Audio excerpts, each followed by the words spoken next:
See if you've experienced any of these situations. So someone's criticizing you, and so you criticize them back. You seem defensive. I'm not being defensive. You're the one who's being defensive. Why is it always the other person who's being defensive?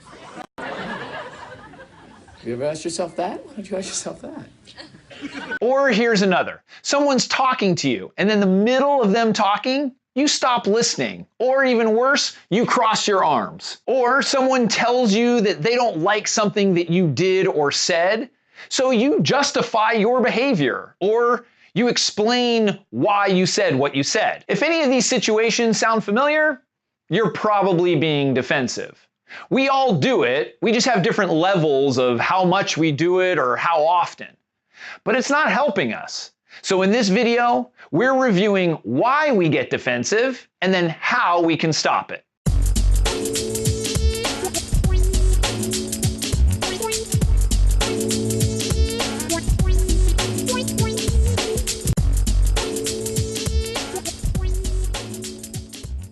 Hey guys, I'm Jason Kreidman, and welcome to another episode of Dad University. We cover a different topic every Thursday, so be sure to subscribe to the channel and click on that notification bell so you don't miss any of our videos. We are all guilty of being defensive in some aspect of our lives. It can happen in our personal relationships with our friends and our family. Or it can happen at work. Being defensive typically involves us justifying our actions or our words. We try to protect ourselves from looking bad or being wrong. The problem is that it's not constructive at all, and it usually eats away at the relationships. So while you are trying to make yourself look better in a situation, you're actually coming across as insecure, overly emotional, and closed-minded. I'm not sure about you, but I don't want to look like that. So those are a few good reasons on why you'd want to stop being defensive. But how do we stop it? Let's go over some ways on how we can stop being defensive. First, admit it. Acknowledgement is the first step with many things.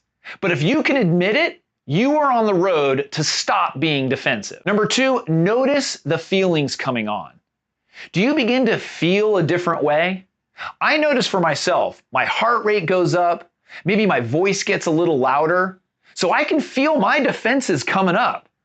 So it's important to be in tune with your body so that you can know what's going on. Number three, pause and breathe. This one is so important.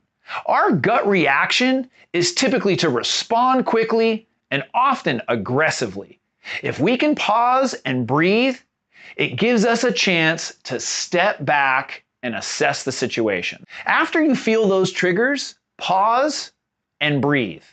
So whether somebody is attacking you verbally or you're getting criticized for something at work, the pause and breath will allow you to think before you act. Number four, acknowledge the person's perspective. Listen, you don't have to agree with someone who's saying something to you that you don't want to hear, but you can be empathetic or acknowledge what they are saying. Listen to what they are saying, and you may say something like, I noticed that this was really hard for you, or I saw that you got really upset at that. If this was something at work, you might say, I understand the report is not what you wanted. Again, you are not agreeing with them, you're simply acknowledging what they are saying. This one can be really hard to do, especially if the situation is an argument. But if you get really good at this, you begin to control the conversation. It's really a power move rather than a weakness. Number five, look for the truth in the criticism. So it might only be a small part, but is there any truth to what they are saying? Maybe you could have said something a little nicer or done something a different way. If it was at work, maybe you could have handled the situation differently and there would have been a different outcome. We usually don't want to look inside as it's really hard to do. I mean, taking responsibility for your own actions, that's not easy. But if you learn to do that, you can drastically improve your relationships. So many arguments, breakups, and divorces could be avoided if people were just willing to look inside themselves, see what part they have in the situation, and stop blaming other people. Number six, if appropriate, apologize. An apology can go a really long way, especially if you mean it. If you're not going to apologize, then you can say something like, "I'm sorry that what I did affected you."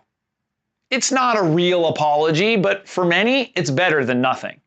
But if you did do something wrong, or you can see a little bit of the truth in what they're saying, go ahead and apologize. Number 7, tell them how the information could be better conveyed. If you care about the relationship, then you can tell them how you would have liked them to say it. For example, instead of saying, "You always make a mess in the kitchen," I would have appreciated you saying, "Hey, if you're going to make your lunch, I'd appreciate you cleaning up the counter afterwards." We are all guilty of being defensive. And hey, it's hard not to be when somebody's pointing out your insecurities or telling you something that you're doing wrong or that you've done bad.